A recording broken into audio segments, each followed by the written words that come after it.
Hey guys, sorry for the delay for your Tuesday video report. Believe me, it's been one of those days. One of those days where you have a doctor's appointment, you get there, bust your ass to get there on time, sit in the waiting room for an hour, then you sit in the little patient room for another 45 minutes to finally have the doctor come in and give you, well, not exactly the news that you were looking for anyway, and then have to bust your ass to get home to do a video report. But going to be talking about game number 4 of the Pacers Heat series, plus give you a free selection on a late night game between the Giants and the A's as well.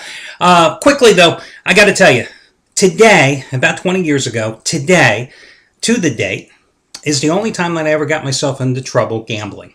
And what I always remember the day after Memorial Day, and is always been something that has kept me in check when it comes to gambling, and also has definitely provided me with the perspective that I've shared with you many times, that you never bet more than you can afford to lose, because if you just simply adhere to that principle, you'll never get yourself into a deep financial abyss from which there is no escape often. And really, when you think about it, don't bet more than you can afford to lose. Listen, I don't buy into the party line for these teetotalers out here who want to say, oh, gambling is bad for you. Really? Listen, it's entertainment. If you can do it and have some restraint and realize it's for enjoyment, and as long as you're betting without the money that's dedicated for the rent, for the mortgage, for your family's Christmas gifts, etc., to put food on the table, if it's entertainment dollars, there's nothing wrong with it. I mean, guys, come on. Whether you're going out with your girlfriend, your wife, or your mistress, you're going out for a nice dinner, you're going out to the movies, you're going out for a couple drinks, you're going to blow a couple $100 most likely. Okay, maybe you'll blow only $100 still. Is there any difference between the entertainment value you get that night versus maybe betting on a few games on a Sunday or Saturday? Well, there's a couple of entertainment differences in that dollar comparison, but we won't go into this. This is a family PG rated program, but the bottom line is this: it's entertainment dollars. So, long story short, about 20 years ago, you've seen how I win in baseball. It's the easiest sport to make money on, okay? First 6 weeks of that season, I made a fortune. A guy I was working with, I used to always call him the voice of doom. His motto was, always expect the worst, you'll never be disappointed. I should have paid more attention to what he was saying. He had this brilliant baseball betting strategy, okay? Brilliant strategy. Well, it seemed like at the time. We'll pick a couple of teams at the beginning of the week. Good, hot teams. We'll ride them, and if we lose, we'll just double up. And by the end of the week, we'll certainly be able to show a profit. And of course, these are the days before offshore sports books. You can't do it now, but when you're playing through a legitimate bookmaker, you're playing on credit. Pick 7 teams. 6 of those teams lost 5 games or more in a row in the course of the betting week. Today, 20 years ago, Payoff Tuesday, I was going to the bank, hitting my Visa card to take a cash advance, not just to cover my losses, but to cover his losses as well. And after the fact, I thought to myself, what the hell am I doing listening to this guy when I'm winning all this money myself? I'm not listening to anybody else, because here's the thing. I have faith in myself, win or lose, that I'm going to ultimately win over the long haul.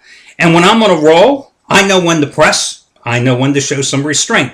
What the hell was I doing 20-some years ago listening to somebody else? And B, that's where I learned. Never bet more than you can afford to lose. And again, from which you may face no escape from a financial abyss if you do so. Hey guys, the promos today, $35 off a single purchase, whether it's a handicapper's pick or a package. Save 35 is that coupon. $5 play of the day. Have I not made you a fortune with these $5 play of the day releases so far in the NBA playoffs by constantly giving you various handicappers or totals? I mean, I hope you checked in on Memorial Day Monday, because on Monday I gave you Brad Wilton's 100 dime max wager total of the year play for $5, and he scored with the under yesterday with the Spurs and the Grizzlies. And of course, I gave you his $5 play on Saturday, another total winner, a 60 dime winner. He is going for 69 winner, number 4 out of 5 in terms of NBA totals. His 4th straight NBA total winner.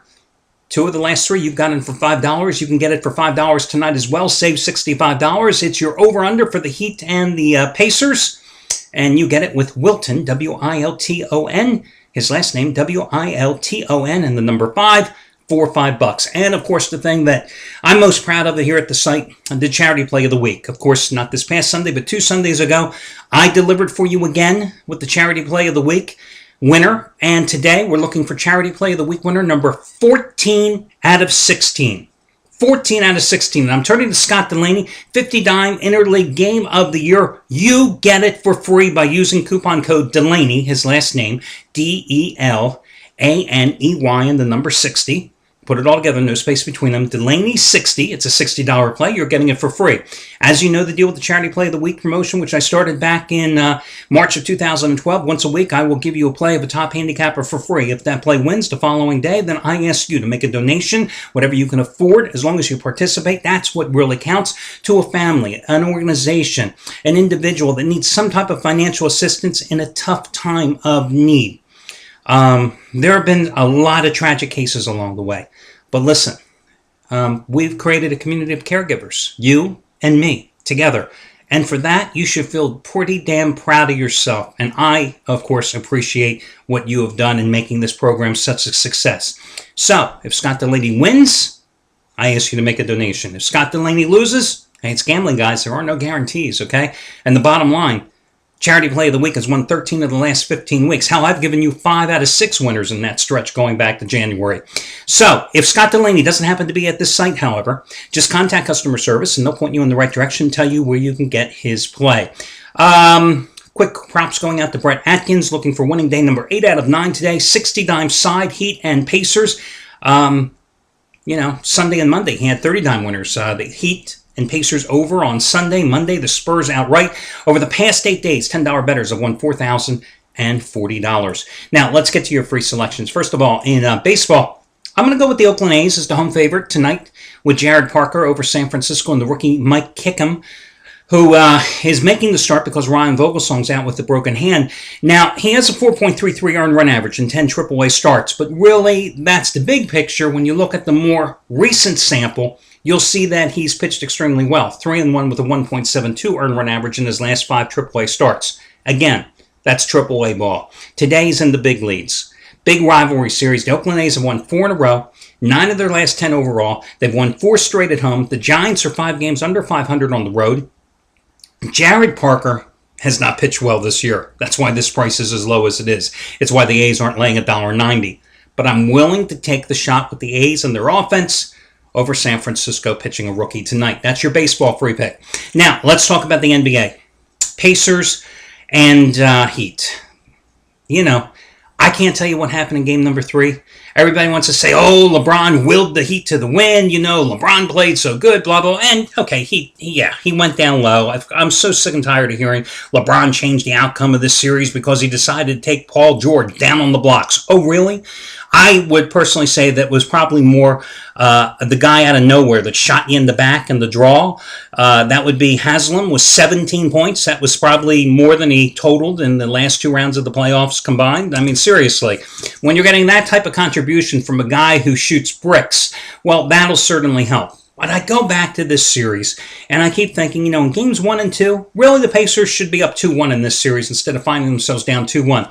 Some people now are saying, hey, the Pacers' problem is they celebrated in South Beach after game number 2 instead of flying back home immediately. They had an extra day in Florida, blah, blah, blah. Hey, if you want to buy into that, that's okay as well.